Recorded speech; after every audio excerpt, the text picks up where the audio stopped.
अस्सलाम वालेकुम, I am doctor Asad from body expert CMT Karachi.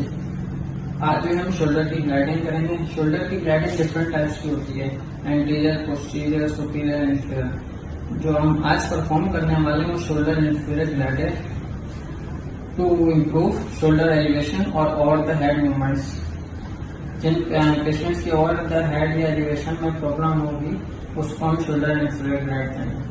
ये हमारे पास मॉडल है, इस पे हम जो है शोल्डर इंफीरियर ग्लाइड परफॉर्म करेंगे। पेशेंट पोजीशन जो सुपाइन होगी और पेशेंट को हम थोड़ा सा ऑफ द काउच कर देंगे। लेफ्ट हैंड से जो है पेशेंट का हैंड जो है हम ग्रिप कर लेंगे और जो राइट हैंड होगा वो हमारा ज्वाइंट लाइन पे होगा जिससे हम इंफीरियर ग्लाइड करेंगे। लेफ्ट हैंड से इसमें एक बात का ख्याल रखना है कि जहाँ पे पेशेंट की जो मूवमेंट है वो रिस्ट्रिक्ट होगी वहीं से हम जो है वो ग्लाइड स्टार्ट करेंगे। लेफ्ट हैंड से हम थोड़ा सा रिस्ट्रिक्ट करेंगे, राइट हैंड से जो है हम इंफीरियर ग्लाइड देंगे लाइक दिस। और इस बात का ख्याल रखना है कि एग्रेसिव नहीं हो, लिटिल बिट देंगे ताकि ग्लाइड में हमारा अच्छा परफॉर्म हो और रिजल्ट्स भी जो है वो अच्छे आए। वंस अगेन लेफ्ट हैंड से हम डिस्ट्रैक्ट करेंगे और राइट हैंड से जो हम इंफीरियर ग्लाइड